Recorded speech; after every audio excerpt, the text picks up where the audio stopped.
News IBN 2020 में आपका स्वागत है।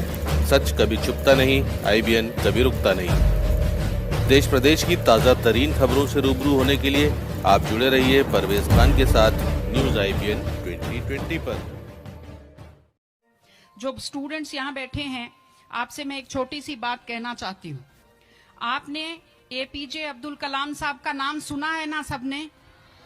हाँ, कलाम साहब ने एक बात कही थी कि in the very old times the world was driven by the muscle power, after that it was driven by money power, and now it is being driven by the power of knowledge.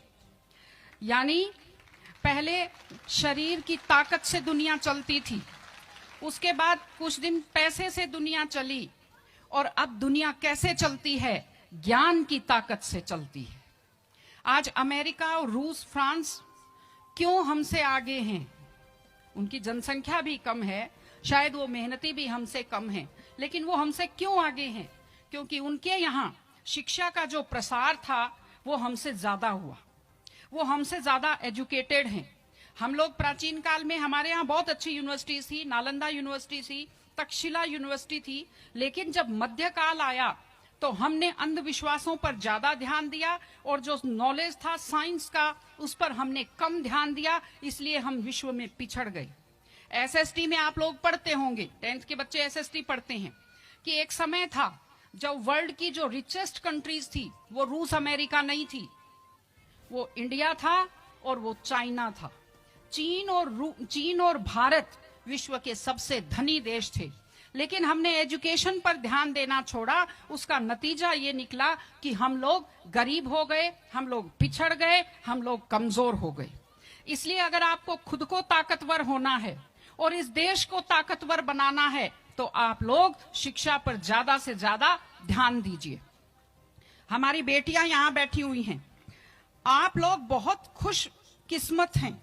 आपकी किस्मत अच्छी है कि आपने इस जमाने में जन्म लिया है जब लड़कियों को स्कूल भेजा जाता है, जब लड़कियां बराबरी के अधिकार के साथ आत्मसम्मान से जिंदगी जी सकती हैं। मैं अभी सोफे पर अकेली बैठी हुई थी, फिर उसके बाद शिफा जी आए, और फिर उसके बाद संतोष जी आए, तो हमें जगह हमारी बढ़ती गई। मैंने कहा, भाई पुरुषों सिंहासन खाली करो, महिलाएं आती हैं।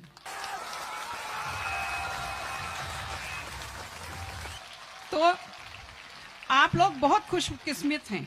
आपकी दादी नानी कितना मेहनत करती थी, सांस नहीं ले पाती थी खुलकर, घूंघट से चेहरा ढककर रखना पड़ता था, जोर से बोल नहीं पाती थी, कानाफूसी में बात करती थी, और आप कितने सम्मान के साथ अपना बैग लेकर के पूरे विश्वास से आप स्कूल आते हो। बहुत खुशकिस्मती की आपके लिए बात है, आपको इसका फायदा उठाना चाहिए।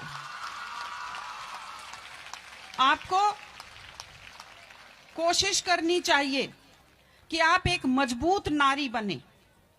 और आपसे मैं कहना चाहती हूं कि आपके ऊपर बहुत विश्वास करते, आपके पेरेंट्स आपको घर से बाहर भेजते हैं, अपने माता पिता को हमेशा अपने मन में रखिए। दूसरी चीज, आप बच्चों से जो कहना चाहती हूँ, आजकल क्या है, पहले तो घर में बहुत सारे बच्चे होते थे, संयुक्त परिवार होता था, चलते ही कोई सिर में थप्पड़ मार देता था, बच्चों को बुरा नहीं लगता था, टीचर्स की मार खाते रहते थे, हंसते रहते थे। आजकल 1-2 बच्चे होते हैं घर में, बच्चे बहुत सेंसिटिव होते हैं। आप लोगों को जब आपके माता पिता टोकते हैं, आपके टीचर्स टोकते हैं, आपको बुरा लगता है। आपको बुरा नहीं लगना चाहिए, क्योंकि ये वो लोग हैं जो आपकी चिंता करते हैं। मैं आपको एक छोटा सा किस्सा सुनाऊंगी। एक गाय जंगल में चल रही थी, अचानक उसने देखा एक बाघ पीछे दौड़ा। गाय भी भागी जान बचाने के लिए, सामने दलदल था, वो दलदल में थोड़ा चली, वो दलदल में फंस गई। बाघ भी पीछा करता हुआ आया, वो भी दलदल में फंस गया, लेकिन गाय से थोड़ी दूरी पर था, चल नहीं पाया। तो गाय हंसी और उसने बाघ से कहा, बाघ तू तो गया, तू मरेगा। तो बाघ ने कहा, तुम क्या हंस रही हो, तुम भी तो मरोगी दलदल में। उसने कहा, मैं नहीं मरूंगी, देखना। शाम को जब मालिक ने देखा गाय नहीं आई, वो 2-4 लोगों को लेकर आया। जब देखा गाय दलदल में फंसी हुई है, वो रस्से लाया, लकड़ी लाया और गाय को निकालकर बाहर किया। तो गाय ने बाघ को कहा, बाघ तुझे कोई नहीं निकालेगा, मैंने कहा था ना, जिसको संभालने वाले होते हैं वो दलदल में फंसकर नहीं मरता। आपके जो टीचर्स हैं, आपके टीचर्स और आपके पेरेंट्स आपको संभालने वाले हैं। अगर आप उनकी बात मानेंगे, आप डांट के पीछे छुपी हुई उनकी चिंता को आप समझेंगे, तो आप बुराइयों के और गलतियों के दलदल में कभी नहीं फंसेंगे।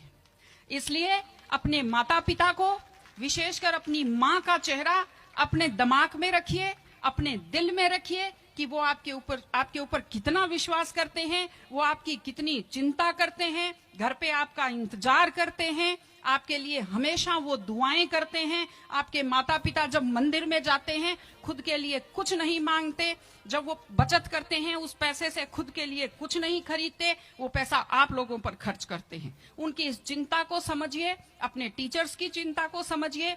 मैं आप सबको बहुत शुभकामनाएं देती हूं कि आप लोग, आपकी बुद्धि तीव्र हो, आपका मन बहुत समृद्ध हो, आपका हृदय बहुत संवेदनशील हो।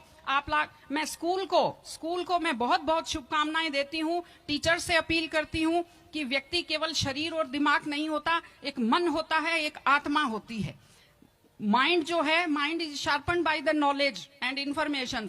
दिमाग तो तेज होता है, लेकिन बच्चों का मन समृद्ध कीजिए, उन्हें कमजोर पर दया करना सिखाइए, उन्हें परिवार के प्रति संवेदनशील बनना सिखाइए कि वो एक अच्छे संपूर्ण नागरिक बने, जिसको कहते हैं कंप्लीट पर्सनैलिटी, वैसे बने। मैं स्कूल को, आप सब बच्चों को, आपको ढेर सारी शुभकामनाएं देती हूं। आप अच्छे व्यक्तित्व बने, आप अच्छे नागरिक बने, एक मजबूत परिवार का, मजबूत देश का और एक अच्छे समाज का आप निर्माण करें। आपने बुलाया, हमें सुना, हमें सम्मान दिया, मैं हृदय